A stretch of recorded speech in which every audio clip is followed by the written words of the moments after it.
ನೀವು ಫೈನಲಿಸ್ಟ್ ಆಗೋದಕ್ಕೆ ಡಿಸರ್ವ್ ಮಾಡಲ್ಲ ಅಂತ ಒಂದು ಮಾತುಗಳು ಅವ್ರ ಹೊರಗಡೆ ಬಂದ್ಮೇಲೂ ಬಂದಿತ್ತು, ಮನೇಲಿದ್ದಂತಹ ಜನಗಳು ಕೂಡ ಹೇಳ್ತಾ ಇದ್ರು. ಸೊ ನಿಮ್ಮ ಎಫರ್ಟ್ ಅಲ್ಲಿ ಕಾಣಿಸ್ತಾ ಇರ್ಲಿಲ್ವಾ ಅವ್ರಿಗೆ? ನೀವು ಬಂದಿರೋದಕ್ಕೆ ಏನಾದ್ರು ಒಂದು ರೀಸನ್ ಇದ್ದೇ ಇರುತ್ತೆ, ಹಂಗೆ ಸುಮ್ಮನೆ ಕುತ್ಕೊಂಡ್ರು ಬರೋದಕ್ಕಾಗೋದಿಲ್ಲ. ಪಾಪ ಅವ್ರಿಗೆ ಕಾಣಿಸ್ತಿರ್ಲಿಲ್ಲ, ಜನಕ್ಕೆ ಕಾಣಿಸ್ತು ಅಷ್ಟೇ. ಅಷ್ಟೇ. ಸೊ ಅದನ್ನೊಂದು ಸ್ವಲ್ಪ ಎಲಾಬ್ರೇಟ್ ಮಾಡಿ ಹೇಳ್ಬೋದು ಅಂತಂದ್ರೆ?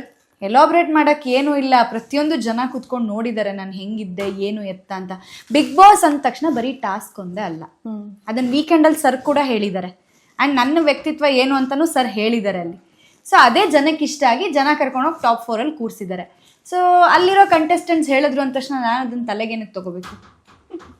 ಓಕೆ, ಇದೆಲ್ಲದ್ರ ಮಧ್ಯೆ ರಜತ್ ಅವರು ಒಂದು ಔಟ್ ಆಫ್ ಸಿಲೆಬಸ್. ಬಿಕಾಸ್ ನಮಗೆ ಗೊತ್ತಿರಲಿಲ್ಲ ನಿಮಗೆ ರಜತ್ ಇಷ್ಟೊಂದು ಇಷ್ಟ ಆಗ್ತಾರೆ ಅಂತಂದು. ಮನೇಲಿ ಇದ್ದಾಗ ನಮಗೆ ಅದಷ್ಟು ಫೀಲ್ ಆಗಿರಲಿಲ್ಲ. ಬಟ್ ಹೊರಗಡೆ ಬಂದ ನಂತರ ನೀವು ಹೇಳ್ತಾ ಇದ್ದೀರಾ ರಜತ್ ಬಗ್ಗೆ ಒಂದಿಷ್ಟು ಮಾತುಗಳು ಬರುತ್ತೆ, ಅವ್ರ ಜೊತೆ ಫ್ರೆಂಡ್ಶಿಪ್ ಮುಂದುವರಿಸಬೇಕು ಅಂತ ಕೂಡ ಹೇಳ್ತೀರಾ. ಸೊ ಏನಕ್ಕೆ ರಜತ್ ಔಟ್ ಆಫ್ ಸಿಲೆಬಸ್ ಆದವರು ನಿಮ್ಮ ಒಂದು ಲೈಫಲ್ಲಿ ಒಂದು ಸ್ವಲ್ಪ ಒಳ್ಳೆ ಗುಡ್ ಫ್ರೆಂಡ್ ಆಗ್ಬೋದು ಅಂತ ಅನ್ಸಿದ್ದು ಅಂತ? ನೇರ ದಿಟ್ಟ ಅವರು, ಏನೇ ಇದ್ರು ನೇರವಾಗಿ ಮಾತಾಡ್ತಾರೆ. ಆ ವ್ಯಕ್ತಿಲಿ ಒಂಥರ ಕಲ್ಮಶ ಇಲ್ಲ, ಏನ್ ಮಾತಾಡಿದ್ರು ಸ್ಟ್ರೈಟ್ ಆಗಿ ಮಾತಾಡ್ತಾರೆ. ತಪ್ಪು ಮಾಡಿದ್ರೆ ಅಕ್ಸೆಪ್ಟ್ ಮಾಡ್ತಾರೆ. ನನಗಲ್ಲಿ ಎಷ್ಟೋ ವಿಚಾರಗಳಲ್ಲಿ ನನ್ನ ಪರವಾಗಿ ನಿಂತಿದ್ದಾರೆ. ಓಕೆ, ಸೊ ಆ ಒಂದು ರೀಸನ್ಗೆ ಫೈನ್. ಶಿಶಿರ್ ಮತ್ತೆ ಐಶ್ವರ್ಯ ಜೊತೆಗೆ ನಿಮ್ಮದು ಬಾಂಡಿಂಗ್ ಚೆನ್ನಾಗಿತ್ತು. ಅದು ಸ್ವಲ್ಪ ಶಾರ್ಟ್ ಪೀರಿಯಡ್ ಆದರೂ ಕೂಡ ಬಾಂಡಿಂಗ್ ಚೆನ್ನಾಗಿತ್ತು. ಸೊ ಅಷ್ಟೇ ಶಾರ್ಟ್ ಪೀರಿಯಡಲ್ಲಿ ನಿಮಗೆ ಅನಿಸ್ತಾ ಅವರಿಬ್ರು ಜೆನ್ಯೂನ್ ಆಗಿದ್ದಾರೆ, ನನ್ನ ಜೊತೆ ಜೆನ್ಯೂನ್ ಆಗಿ ಅವರು ಬಿಹೇವ್ ಮಾಡ್ತಾರೆ, ಹೊರಗಡೆ ಬಂದಮೇಲೂ ಕೂಡ ಅವ್ರ ಜೊತೆ ಫ್ರೆಂಡ್ಶಿಪ್ನ ಮುಂದುವರಿಸ್ಬೋದು? ಹೌದು ಅನ್ಸಿದೆ. ಸೊ ಯಾವ ಒಂದು ಸಂದರ್ಭದಲ್ಲಿ ನಿಮಗೆ ಅವರಿಬ್ರು ತುಂಬ ಜೆನ್ಯೂನ್ ಅಂತ ಅನಿಸಿದ್ದು? ಅಂದರೆ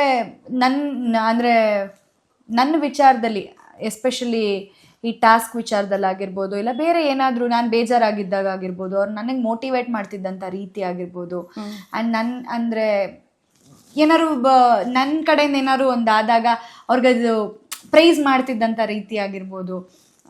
ಈ ಥರದ್ದೆಲ್ಲ ವಿಚಾರಗಳು ಇವಾಗ ನೋಡಿ, ಅಲ್ಲಿ ಎಲ್ಲರೂ ಕಂಟೆಸ್ಟೆಂಟ್ಸ್ ಆಗಿರೋದ್ರಿಂದ ಒಬ್ರನ್ನ ನೋಡಿದ್ರೆ ಒಬ್ರಿಗೆ ಇಲ್ಲಿ ನಾವು ಹೊಗಳ್ಬಿಟ್ರೆ ಅವ್ರೆಲ್ಲಿ ಮುಂದಕ್ಕೆ ಹೋಗ್ಬಿಡ್ತಾರೋ ಅನ್ನೋ ಒಂದು ಮನಸ್ಥಿತಿ ಇರುತ್ತೆ.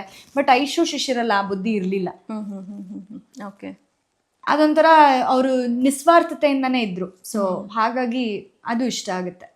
ಓಕೆ, ಇದಾಗಿತ್ತು ಮೋಕ್ಷಿತಾ ಅವರ ಮಾತು. ಹೋಪ್ಫುಲಿ ಈ ವಿಡಿಯೋ ನಿಮಗೆ ಇಷ್ಟವಾಗಿದೆ ಅಂತ ಅನ್ಕೊಳ್ತೀನಿ. ಇಷ್ಟವಾಗಿದೆ ಲೈಕ್ ಮಾಡಿ, ಕಮೆಂಟ್ ಮಾಡಿ ಮತ್ತು ಶೇರ್ ಮಾಡಿ. ಹಾಗೆ ಇದೇ ರೀತಿಯಾದಂಥ ಇಂಟ್ರೆಸ್ಟಿಂಗ್ ವೀಡಿಯೋಸ್ಗಳಿಗಾಗಿ ವಿಶ್ವವಾಣಿ TV ಸ್ಪೆಷಲ್ ಯೂಟ್ಯೂಬ್ ಚಾನಲ್ನ ಸಬ್ಸ್ಕ್ರೈಬ್ ಮಾಡಿ.